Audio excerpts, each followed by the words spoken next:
Bonsoir Fabienne. Bonsoir. Est-ce que vous pouvez nous dire en deux mots qui vous êtes, ce que vous faites?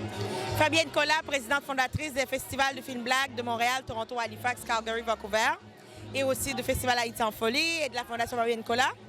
Donc à la base, je suis actrice, réalisatrice et productrice. Donc ce soir, je suis ici en tant que co-porte-parole du Happening Groupe 3737, deuxième édition. Et puis je suis très contente. J'étais co-porte-parole avec Bonnie Surin, médaillée olympique. Et c'est un vrai bonheur d'être ici, de voir tous ces Noirs, tous ces talents. C'est bien. Oui. Maintenant, je voulais savoir, quel serait le message du cœur, vraiment un message qui vous vient vraiment au cœur par rapport à tout ce qui s'est passé pendant les 3 jours, ce que vous voyez dans le futur, l'impact que ça peut donner? Moi, j'aime bien cet écosystème qu'on est en train de bâtir à travers nos communautés noires et puis les organismes. Il y a comme un système d'entraide et puis le groupe 3737 est en train de fédérer beaucoup d'organismes noirs avec l'aide du fédéral pour l'initiative Appuyer les communautés noires que le fédéral a mis en place, le gouvernement fédéral du Canada. Donc, moi, je suis très contente de voir qu'on est des organismes vibrants. Nous aussi, on a bénéficié de support de ce programme. Et puis, ça renforce nos capacités. C'est magnifique, c'est super, on va plus loin. Et puis c'est ce qui se passe là, c'est ce qui s'est passé pendant 3 jours. Et vous pensez que ceci pourrait apporter quelque chose avec ce que vous faites dans vos organismes? Ben oui, ça apporte quelque chose parce que là, on a eu de soutien pour aller plus loin avec nos initiatives. Ce qui arrive, c'est que souvent, les organismes sont juste dans leurs projets, dans leurs initiatives, dans leurs trucs, mais on n'a pas le temps ni les ressources pour aller renforcer nos capacités, aller bâtir un peu plus nos structures. Et c'est ce que ce soutien nous permet de faire et de renforcer nos équipes. Donc on est très contents. Et puis on voit qu'il y a beaucoup d'autres organismes qui sont là et qui ont bénéficié de ça aussi. Et on remercie le groupe 3737 de cette initiative-là. On remercie le gouvernement fédéral d'appuyer cette initiative-là. Et puis on est très contents et moi je suis très fière. Très fière de voir nos communautés noires briller, très fière de voir nos communautés noires récompensées ce soir. Oh, ça fait du bien aussi. Il y a 20 ans que je suis arrivée ici, j'étais toute seule quasiment dans qu'est-ce que je faisais. Et puis aujourd'hui, je sens qu'on est 10 000 quoi. Pas 10 000 ici dans le programme puisqu'on était quelques centaines, mais je parle dans... C'est l'impression que j'ai en fait aujourd'hui. I'm so excited, I'm elated. It's been such an amazing gala. We've been able to unite organizations from across Canada, bridging the gap between English and French communities. This is a very hard thing to do a gala in such a short time frame, bridging those two communities together. It was a great success. I'm so excited. You can see people are still here. They want to stay, they want to communicate, they want to network, and I'm just so delighted. What the message which is coming from your heart to give to all the people which have been here in this event? You know, a lot of times social entrepreneurs don't get the kind of recognition that they deserve. The fabric of society is based on people who actually give to their communities. They give their soul, their money, their time, their efforts, their knowledge. And tonight is a celebration of them. And so the message I would like to give to those who are not there today is to reach out to those organizations, these non-profit organizations. Be a volunteer, give some money, give some time and effort to support the local organizations. So what the next, the future after this event? What is coming, for example, in a few years? What do you think? Yeah, the next decade is going to be a decade of excellence from the black communities across Canada and across the globe. You know, as you can see it, there's excitement, there's an energy. That energy is going to transfer to the next generation, and we have to keep on building those foundations that the next generations can do better. So think about, you know, the issues that we have in terms of society. So environmental problems, social inclusion, social injustices. So we're going to continue to build on these themes and be even more powerful, more voiceful, and more present. Good evening. Good evening. How are you? I am doing great. So it was so nice seeing you on the stage receiving the Excellence Award. What can you say about that? I am so excited and I celebrate this with the whole team, with the whole community. Because without the community, that's why I do what I do for my community. So, and I want to thank Groupe 37 for the amazing initiative that they put in place to allow us to achieve the goals that we do and to put on a beautiful event that they have for the past 3 days. It simply has been amazing. So do you think that these 3 days will have the good impact in the community? Absolutely, absolutely. As I said, with the funds that Groupe 37 gives us and the training, not just the money, but the training and the support, it really has a positive impact on the community. Je suis la présidente du comité exécutif de la Ville de Montréal et conseillère du Vieux-Rosemont.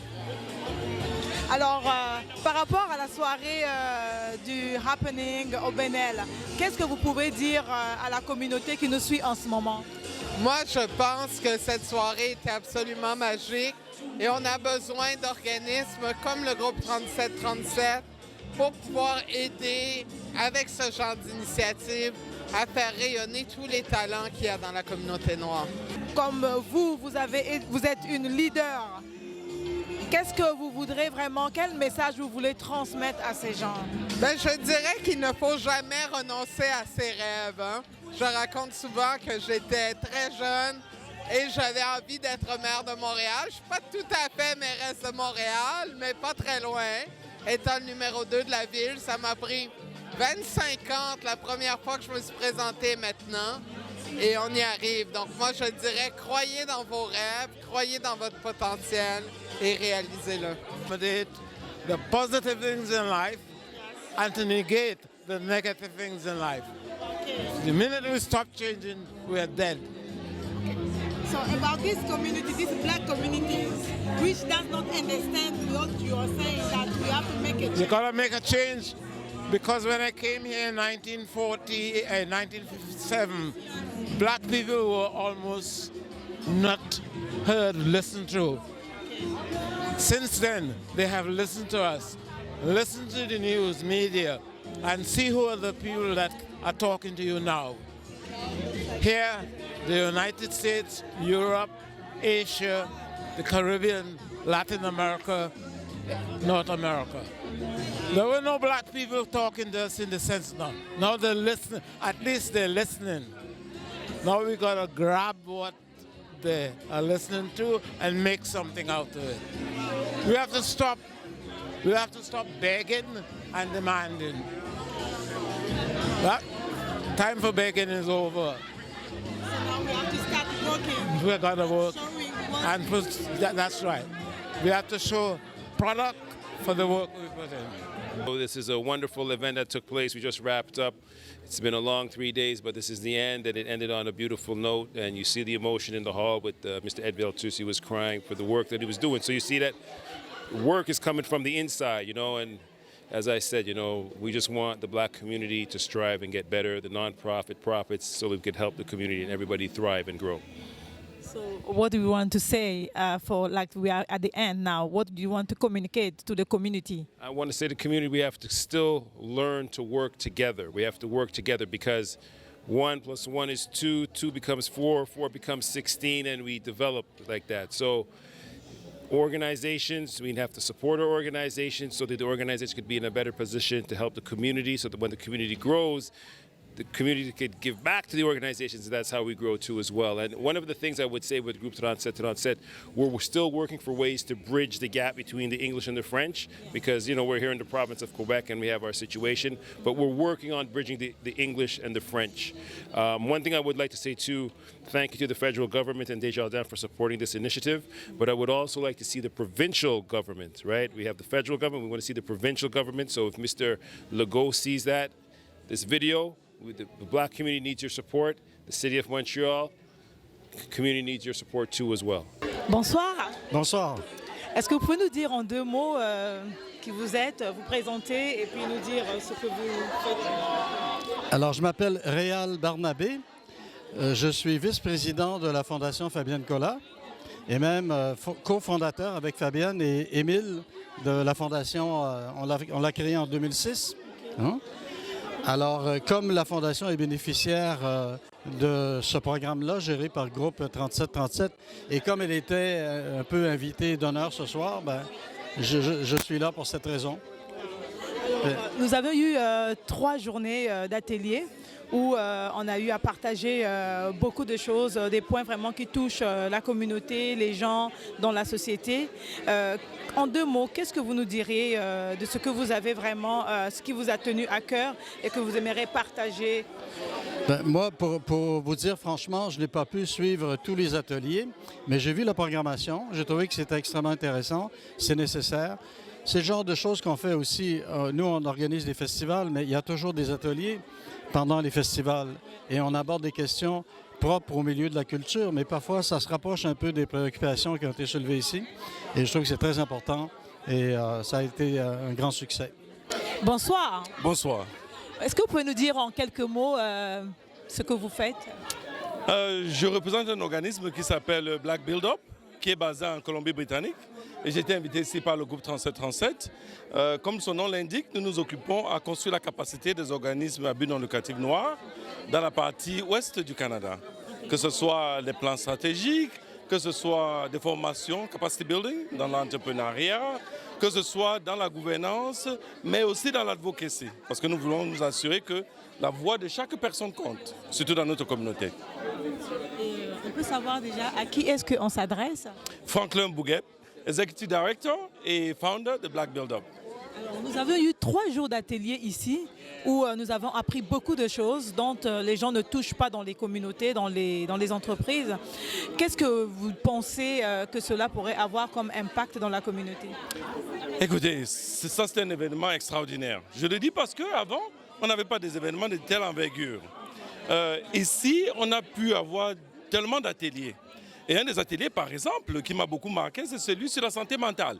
Vous savez, dans notre communauté, on n'en parle pas. Surtout les hommes n'en parlent pas. Alors que nous subissons, que ce soit la discrimination, mais aussi la pression du travail que nous faisons. On doit donner beaucoup pour travailler dans la communauté.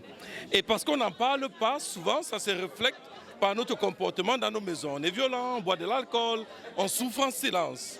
Cet atelier a permis à plusieurs d'entre nous de comprendre d'abord qu'il y a un problème, mais aussi les panélistes qui étaient très expérimentés, avaient beaucoup d'expérience, nous guidaient sur quelques des pas simples que nous pouvons prendre pour améliorer notre bien-être. Donc ça, c'est par exemple un des ateliers qui fait la différence. Et un autre atelier dont j'ai eu le plaisir, par exemple, d'être un des conférenciers, qui parlait de le positionnement des organismes par rapport à l'impact social. Et cela permettait aux organismes de savoir comment utiliser des contes, notre culture orale, pour transmettre le message de ce qu'ils font de manière plus adéquate pour le public qui l'écoute. Donc, pour moi, vraiment, écoutez, plus de 500 ou 600 ou 700 personnes ont été ici. On a eu tellement d'ateliers, on a eu des récompenses. Des membres de la communauté ont été récompensés pour un travail bien mérité. Même ceux qui ont été nominés, c'est une forme de récompense. Donc pour moi qui viens de la Colombie-Britannique, qui est anglophone comme vous le savez, c'est un exemple à suivre. Donc je voudrais saisir l'opportunité pour vraiment remercier le groupe 3737 pour ce qu'ils font pour nous. Et qu'ils comprennent que l'impact ne se limite pas au Québec. L'impact retentit jusqu'au fin fond des provinces de l'Ouest et surtout la Colombie-Britannique. Bonsoir. Bonsoir, bonsoir. Alors, est-ce que tu peux nous dire un peu aujourd'hui, nous sommes arrivés à la fin des 3 jours que nous avons eu de Happening Open Air. Qu'est-ce que vous avez à communiquer vraiment pour la communauté avec vraiment ce que vous pensez Ben, premièrement, ça a été vraiment un franc succès. Et ce qui est intéressant, ce qui nous a vraiment touché, c'est le fait qu'on a réussi à réunir les deux solitudes qu'on appelle. Donc, souvent, le côté anglophone, les organisations à but non lucratif anglophones se sentaient délaissées. Et là, cette fois-ci, on a été en mesure d'avoir autant d'ateliers en français qu'en anglais. Donc, c'était vraiment une organisation 100% bilingue. Donc, ça, c'était vraiment, là, on est extrêmement fiers de ça. Mais c'est surtout aussi de voir les témoignages des organisations. Et on est venu toucher également des sujets qu'habituellement, ils ne sont pas abordés, comme par exemple tout ce qui est santé mentale. Donc, on a vraiment fourni des outils aux leaders des organisations pour pouvoir justement faire face à ces enjeux complexes auxquels ils sont confrontés et pour pouvoir mieux outiller leur équipe. Donc, c'est vraiment un renforcement de capacité. Puis, on est très, très fiers de ce qu'on a pu accomplir collectivement, parce qu'on n'a pas fait seul, collectivement. Donc, toute l'équipe, on est vraiment extrêmement fiers là, de ce qui s'est passé là. Merci encore. Le directeur, le vice-président Innovation sociale était ému. Alors ça, moi, je connais Ed Vertus depuis très longtemps. On l'a jamais vu comme ça. Donc, mais c'est vraiment, quand on voit le travail accompli, vous savez, la satisfaction du devoir accompli. Donc, c'était vraiment, là, c'est de toute beauté. C'est une belle clôture. Et on pense déjà à l'année prochaine. Oui, on est déjà là. Beaucoup de choses encore s'en viennent pour l'année prochaine. Tout à fait. J'ai eu l'honneur de modérer un panel cette année au niveau de tout ce qui est leadership. Et il y a une question qui était sur toutes les lèvres. Est-ce qu'on est leader ou on devient leader? Alors c'est sûr, moi j'ai dit l'année prochaine, ça va être une des questions, ça va être un panel et ça va me faire plaisir de modérer ce panel pour justement aller de l'avant. Donc des questions au niveau du leadership, au niveau de la santé mentale, au niveau vraiment des enjeux pour pouvoir outiller les organisations. Donc, c'était vraiment exceptionnel, vraiment extrêmement fier. Merci encore, Mandine. Merci à vous, merci pour tout le travail là, que vous faites. C'est sincèrement apprécié parce que, encore une fois, l'union fait la force. Je suis Dwight Best, président et directeur général exécutif du Réseau Action du Canada. Et ce que nous faisons, c'est tout ce qui est développement de la relève en matière de leadership et entrepreneuriat. Le 37-37 avec l'objectif qu'ils ont de promouvoir, d'encadrer. Qu'est-ce que vous avez retenu des ateliers qu'ils ont donnés? Ce que j'ai retenu des ateliers, en fait, il y avait 300 d'ateliers, leadership, gouvernance, il y avait aussi stratégie et... Je veux dire, ce qui vous a marqué et quel impact ça peut donner, par exemple, à la communauté ou à l'organisme que vous dirigez. Donc, ce que j'ai compris, c'est vraiment qu'il ne faut pas avoir peur.